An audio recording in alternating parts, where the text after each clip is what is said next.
أنت الحبيب المصطفى أنت الأمين يا خير خلق الله خير المرسلين يا من إله الكون قد أوحى له. السلام عليكم ورحمة الله وبركاته. بسم الله والحمد لله.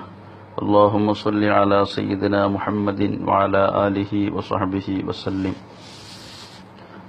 عن أبي هريرة رضي الله عنه أن النبي صلى الله عليه وسلم قال والكلمة الطيبة صدقة رواه البخاري ومسلم. അബൂ ഹുറൈറ റളിയല്ലാഹു അൻഹുവിൽ നിന്ന് നിവേദനം. നബി കരീം സല്ലല്ലാഹു അലൈഹി വസല്ലമ പറയുന്നു, വൽ കലിമത്തു ത്വയ്യിബത്തു സദഖ, നല്ല വാക്ക് സദഖയാണ്. ഇമാം ബുഖാരിയും മുസ്ലിമും റിപ്പോർട്ട് ചെയ്ത ഈ ഹദീസ് നല്ല വചനങ്ങൾ എത്രത്തോളം പുണ്യകർമ്മമാണ് എന്ന് നമുക്ക് ബോധ്യപ്പെടുത്തി തരുന്നു. നബി കരീം സല്ലല്ലാഹു അലൈഹി വസല്ലം സദഖകളുടെ വിവിധ തലങ്ങൾ നമുക്ക് പരിചയപ്പെടുത്തി തന്നിട്ടുണ്ട്.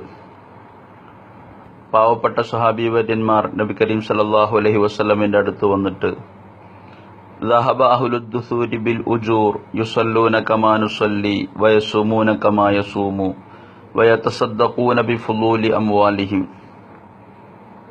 പണക്കാർ പ്രതിഫലമെല്ലാം കൊണ്ടുപോയി. അവർ ഞങ്ങൾ നിസ്കരിക്കുന്നത് പോലെ നിസ്കരിക്കുന്നു, ഞങ്ങൾ നോമ്പനുഷ്ഠിക്കുന്നത് പോലെ നോമ്പനുഷ്ഠിക്കുന്നു. എന്നാൽ അവരുടെ ധനത്തിൽ നിന്ന് ബാക്കിയുള്ളത് സ്വതക്ക ചെയ്യുന്നു.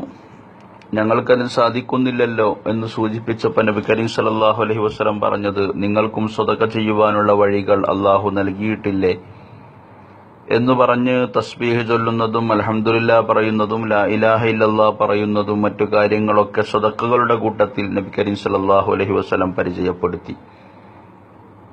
അതുപോലെ നബി കരീം സല്ലല്ലാഹു അലൈഹി വസല്ലം പഠിപ്പിച്ച കാര്യമാണ് നല്ല കാര്യങ്ങൾ പറയുക, അതും സ്വതക്കയാണ് എന്ന്. തെറ്റി നിൽക്കുന്നവർക്കിടയിൽ മസ്ലഹത്തുണ്ടാക്കുവാൻ, പ്രയാസപ്പെടുന്ന ആളുകൾക്ക് വേണ്ടി ശുപാർശ ചെയ്യാൻ, അല്ലെങ്കിൽ ആളുകൾക്ക് വെറുതെ സന്തോഷമുണ്ടാക്കുന്ന കാര്യങ്ങൾ പറഞ്ഞു കൊടുക്കാൻ. മറ്റൊരു ഹദീസിൽ കാണാൻ കഴിയും, ഇത്തഖുന്നാറ വലൗ ബിശിഖ്ഖി തംറത്തിൻ ഔ ബികലിമത്തിൻ ത്വയ്യിബത്തിൻ, ഒരു കാരക്കയുടെ കീറുകൊണ്ടെങ്കിലും നരകത്തെ സൂക്ഷിക്കുക, അല്ലെങ്കിൽ നല്ല വാക്കുകൊണ്ടെങ്കിലും എന്ന്. മരണശേഷമുള്ള ജീവിതത്തിൽ എങ്ങനെയെങ്കിലും നരകത്തിൽ നിന്ന് രക്ഷപ്പെട്ട് സ്വർഗത്തിലേക്ക് പോകുവാനുള്ള അതിശക്തമായ താൽപര്യമുണ്ടാകുമ്പോൾ നിസ്സാരമായ എന്തെങ്കിലും അമല് കൊണ്ടായിരിക്കും നമ്മൾ രക്ഷപ്പെടുക. അതുകൊണ്ട് സത്യവിശ്വാസികളായ നാം ഒരു കാര്യവും നിസ്സാരമായി കാണരുത്. സുബഹി മുതൽ രാത്രിയാകുന്നതുവരെ നിരവധി ആളുകളെ നമ്മൾ സമീപിക്കുന്നു. അവരോടൊന്ന് മനസ്സറിഞ്ഞ് അസ്സലാമു അലൈക്കും പറയുകയും ഒന്ന് മുസാഫഹത്ത് ചെയ്യുകയും ഒന്ന് പുഞ്ചിരിക്കുകയും അവർക്ക് മനസ്സിന് സന്തോഷമുണ്ടാകുന്ന എന്തെങ്കിലും ഒരു വചനം അവരോട് പറയുകയും ചെയ്താൽ, അവരുടെ സുഖവിവരങ്ങൾ അന്വേഷിച്ചാൽ, അല്ലെങ്കിൽ അവർക്ക് ഗുണകരമാകുന്ന എന്തെങ്കിലും ഉപകാരം ചെയ്യാൻ നമ്മുടെ നാവ് ഉപയോഗപ്പെടുത്തിയാൽ വളരെയധികം പുണ്യകരമാണ്. അത് നമുക്ക് പരലോകത്ത് വളരെയധികം ഗുണം ചെയ്യും. നമ്മുടെ നാവ് നമ്മെ സ്വർഗത്തിലേക്ക് എത്തിക്കുവാനും നരകത്തിലേക്ക് എത്തിക്കുവാനും കഴിവുള്ള അവയവമാണ്. അത് സ്വർഗത്തിലേക്ക് എത്തിക്കുന്നത് എങ്ങനെ? നന്മകൾ ചെയ്തുകൊണ്ടാണ്.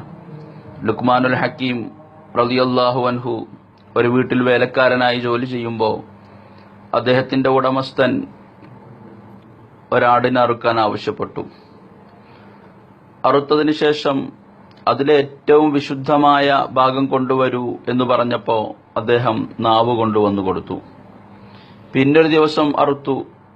അന്ന് ഏറ്റവും മോശമായ ഭാഗം കൊണ്ടുവരൂ എന്ന് പറഞ്ഞപ്പോൾ അദ്ദേഹം അന്നും കൊണ്ടുവന്നു കൊടുത്തത് നാവായിരുന്നു. വലിയൊരു സന്ദേശമാണ് നമ്മുടെ ജീവിതത്തിലേക്ക് ഇത് നൽകുന്നത്. അതുകൊണ്ട് നന്മകൾ പറയുവാനും നമ്മുടെ നാവ് നന്മകൾക്ക് വേണ്ടി, ജനങ്ങൾക്ക് സന്തോഷം നൽകുന്ന കാര്യങ്ങൾക്ക് വേണ്ടി ഉപയോഗപ്പെടുത്തുവാനും ശ്രമിക്കുക. അല്ലാഹു തൗഫീഖ് നൽകുമാറാവട്ടെ.